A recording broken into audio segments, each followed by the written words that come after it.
Cordial y afectuoso saludo para todos y todas. Soy Juan Pablo Monroy, estudiante de la carrera de Psicología que se dicta en la Universidad Bicentenaria de Aragua, ubicada en la localidad de Turmero, Estado Aragua, República Bolivariana de Venezuela. En este caso, me dirijo a la audiencia relacionada a una actividad que fue prescrita por el ciudadano profesor José Luis Domador, docente de la Cátedra de Geopolítica, en la cual pide que analicemos o interpretemos, vale decir, algunos conceptos que tienen que ver con esta importante cátedra, como son aquellos elementos que componen la geoeconomía, la globalización y la geopolítica jurídica. Temas muy importantes porque primero tenemos que determinar la relevancia o la pertinencia de estos conceptos que, según las nuevas tendencias del saber humano, están de moda, y en el estudio de las diferentes actividades que realizan los países o los estados, pues están muy de moda para los estudiosos de las áreas de las relaciones internacionales.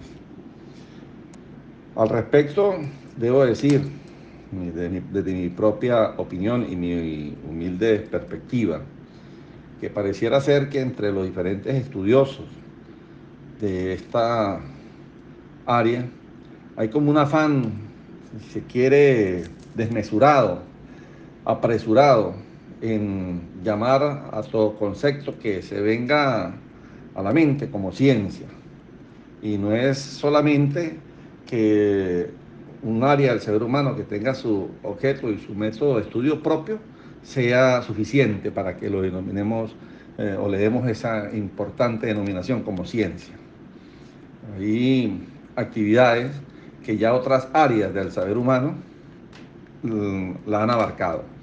Para mí, la economía viene a ser más bien, de acuerdo a lo que estuve o he interpretado con base a lo suministrado por el profesor de la cátedra, es una rama de la economía, ¿no? Llámese economía, teoría económica o economía política.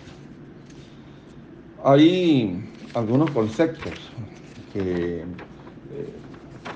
la definen, ¿no? Y ubican a la economía, a la geoeconomía, como algo muy dependiente, o más bien que deriva de acuerdo a la intromisión del Estado en ciertas actividades de comercio con la geopolítica. Ese es un concepto muy importante, no solamente el de la ubicación del país en el globo terráqueo, de los países en el globo terráqueo, sino sobre todo el de la política. Nosotros, en un afán de crecer, de arrollar, de aplastar, nos hemos olvidado del concepto clásico de la política. La política sirve para facilitarle la vida a los seres humanos, al prójimo. Es para darle un uso adecuado a los recursos en beneficio del ser humano. Cuando estudiamos toda esta serie de conceptos, pareciera ser que hay algo que está supeditado a lo que pudiese conocerse para algunos como el mal que agobia a muchas personas en el mundo, que es el campo del capital. Si bien es cierto que el comercio, que la práctica mercantilista es sin duda alguna aquello que mayor le aporta riqueza a un país, no es menos cierto que esta sin control, sin unas limitaciones, pudiese ir en contra aquello de lo que conocemos con el concepto clase de política, es decir, en contra del propio ser humano, porque se superpone el capital, la comercialización, a los intereses propios del individuo, de la persona, del ser, que en definitiva a quienes en su beneficio deben de ir destinados todos los esfuerzos. Entonces, ese concepto de geoeconomía lo que hace es reconocer que en el mundo hay potencias económicas y gracias a sus designios, pues imponen una balanza, inclinan la balanza en protección y en beneficio de sus propios capitales, dejando de un lado lo que es el ser humano o la inclusión que gocen en igualdad de condiciones de los beneficios que derivan de las propias políticas de tipo económico que al respecto se dicten. En la época de la monarquía, en que Europa se imponía una práctica, si se quiere, autoritaria por parte del rey, que por su mandato realizaba todo tipo de normas. Un autor muy famoso mencionaba que una de las grandes causas de los males para el individuo, para el ser humano, era la propiedad privada. Eso lo dijo Juan Jacobo Rousseau en su obra El contrato social. Él mencionaba allí que la propiedad privada establece diferencia entre débiles y poderosos, es decir, reconoce que hay un factor de poder. Ellos determinan quiénes son amos y quiénes son esclavos. Entonces, pareciera ser que esos conceptos, en vez de ir favoreciendo a los desposeídos, al ser humano, no, se han volcado más bien como contrapolítica a favorecer al capital. Son conceptos que yo no los ubico como ciencia, sino como una rama de la economía, que lo que hace es determinar qué país o en qué país se pueden distribuir o se pueden realizar actividades propias para el favorecimiento, el fortalecimiento de ciertas áreas que son necesarias para otros países, pero siempre marcado por alguien que dicta las normas. Más adelante, en lo que se puede leer, con base a la interpretación que hemos ido realizando, organismos multilaterales, ¿no? Como la Organización Mundial del Comercio, que a pesar de estar integrada por los diferentes miembros de la comunidad internacional, hay una especie de hegemonía que impone sus propias normas y desde allí pretende limitar los propios designios de los estados. Entonces, si se habla, ¿no?, de que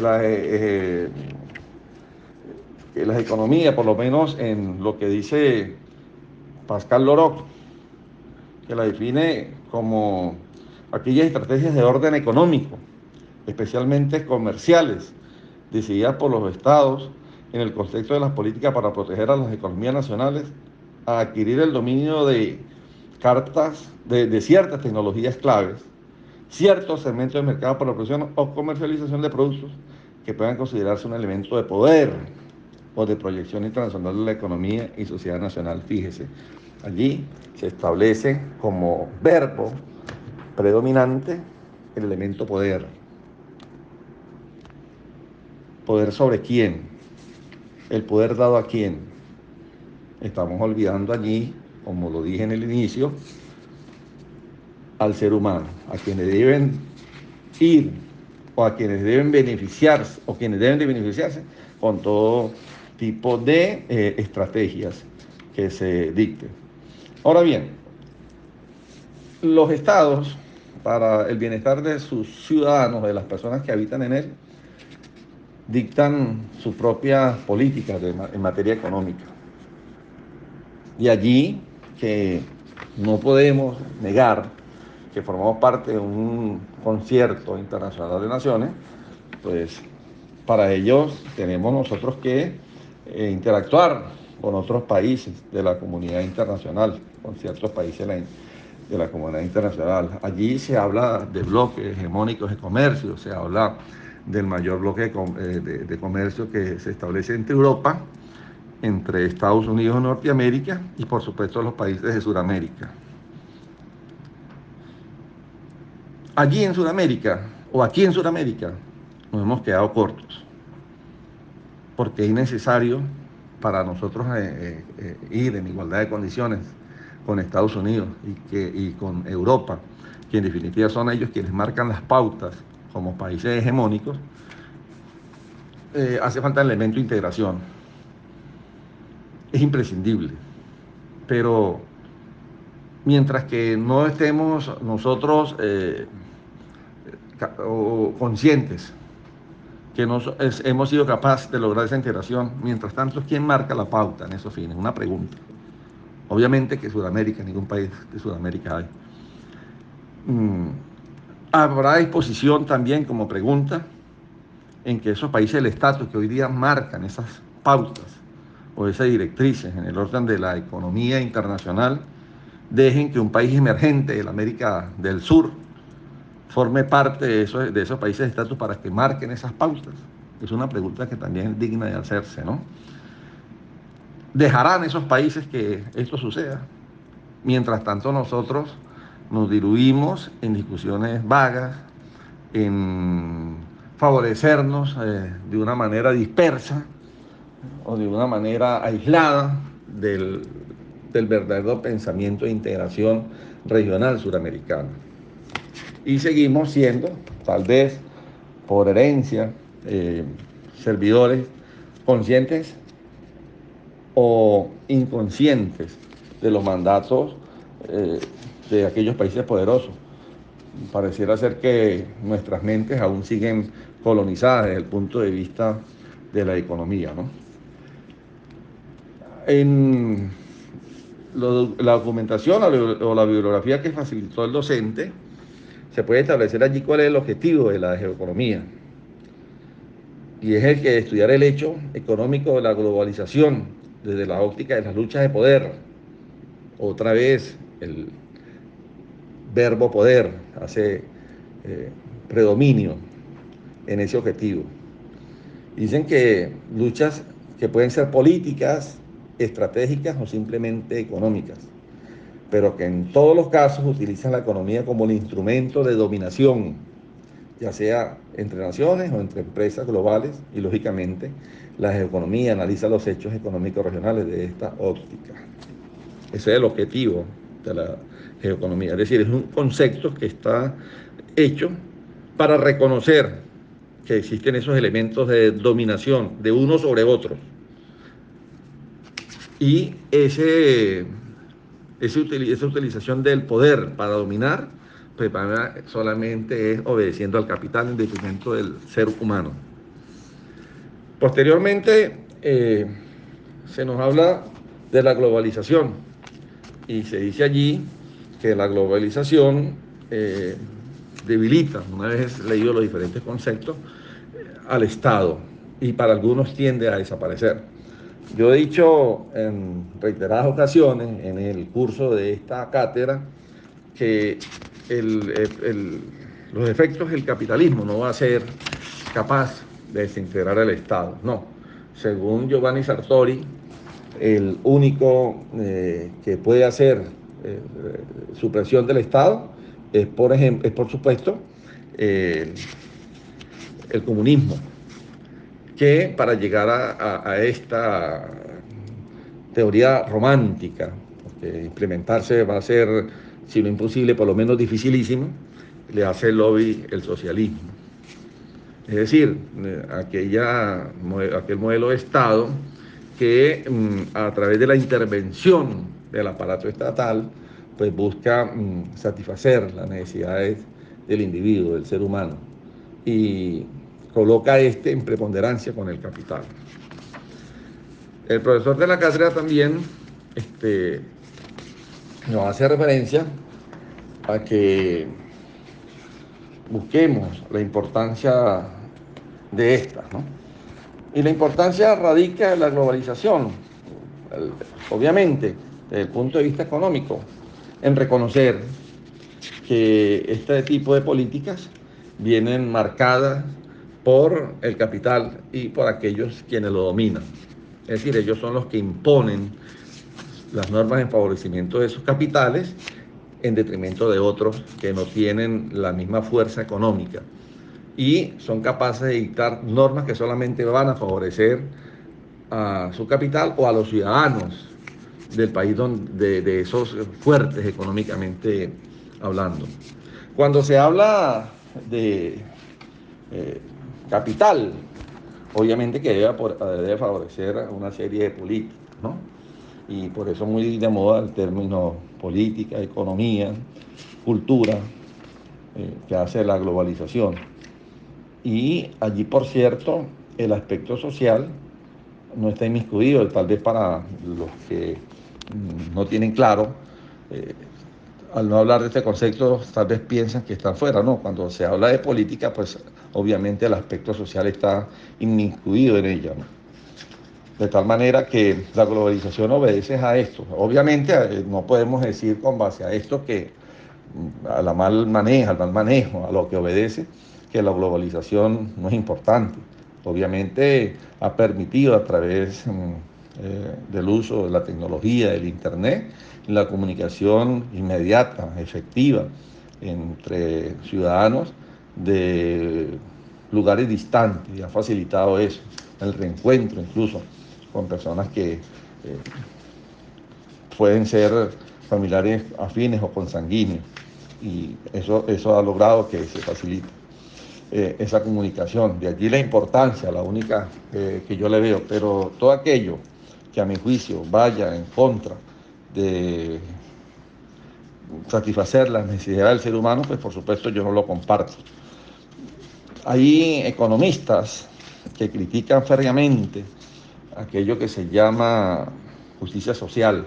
Dicen que esta no existe, que esta es para favorecer a los flojos, a los que no hacen nada, y lo ven de esa manera despectiva, ¿no? Nosotros en Venezuela tuvimos un docente de la Universidad Central, experto en derecho laboral.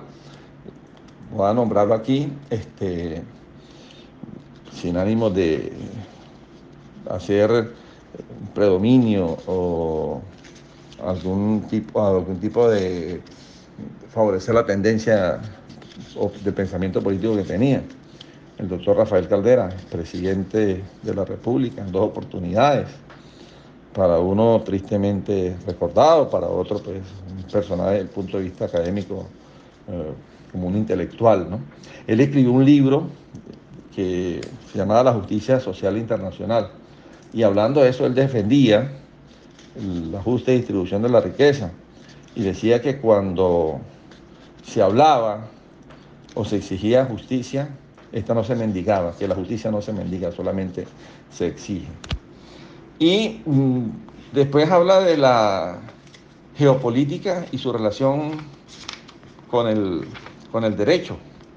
Nosotros en Venezuela tenemos una ley de derecho internacional privado en la cual nosotros nos definimos como monistas internacionalistas, es decir, que aplicamos con preferencia normas de orden internacional en el ordenamiento jurídico interno. Pero allí hay que tener cuidado porque muchos estudiantes, estudiosos del derecho, se han confundido con base a esto. Para que un convenio o un tratado quede válidamente suscrito y ratificado por la República, debe ir a un proceso de formación de leyes. y este convenio debe de pasar por la discusión de la Asamblea Nacional.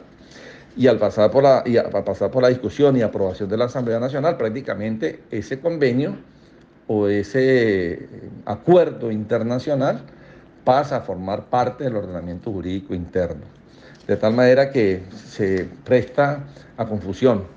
De paso que nuestra Constitución ordena que toda norma que para que tenga vigencia en el país debe estar en concordancia basada en el aspecto marco establecido en nuestra Carta Magna. Vale decir que si nosotros nos acogemos a un acuerdo internacional, por ejemplo, en una ley que penalice con la pena de muerte o con una pena máxima a 35 a 30 años por aquel que vulnere esas normas y cause un daño de los diferentes elementos a una mujer, Venezuela no va a aplicar la pena de muerte ni una condena superior a 30 años, así lo establezca ese acuerdo, porque todas las normas deben de estar de acuerdo con la Constitución. Entonces, mucho cuidado con eso de la supraconstitucionalidad de las normas internacionales. Tomando también como base el aspecto de la globalización, ¿no? Donde dicen que el capital pudiese determinar, condicionar o delimitar las funciones del Estado. Nosotros también debemos recordar que en el ordenamiento jurídico interno tenemos leyes que dicen que con base muy en contra de lo que pudo haber establecido Juan José Rousseau en su posición. Él escribió ese libro cuando Europa era manejada, o Francia estaba manejada por una monarquía, a lo que se tuvo que enfrentar, pues la persecución. El ciudadano en Venezuela es dueño de lo que haya en el suelo. El subsuelo es propiedad del Estado venezolano, salvo aquellas cosas que se encuentren, o aquellos elementos que se encuentren, que no sean preciosos. Es decir, una piedra caliza puede ser de la persona que la encuentre, pero hay ciertos elementos allí que, como el oro, como el petróleo, por ejemplo, que son por demás piezas estratégicas o materiales estratégicos para el país, pues inmediatamente pasan a ser propiedad del Estado. Y el Estado también está en capacidad de regular o de crear normas que no permitan que su poder se vea debilitado por el particular, por aquel que tenga más plata, porque eso entonces, o por aquel que tenga más dinero, porque eso sería como volver a la ley del más fuerte, a la ley del que tiene, es el que posee el mejor derecho para realizar lo que se venga al antojo. Entonces, bueno, como quiera que sea, esos aspectos son importantes. Yo hago esta la interpretación con base a lo que el docente de la cátedra ordenó, y aspiro y espero haber cumplido con lo exigido por el profesor de la cátedra. Deseo a todos que tengan un feliz de semana de esta segunda semana del mes de noviembre del año 2022, año de nuestro Señor Jesucristo. Bendiciones para todos.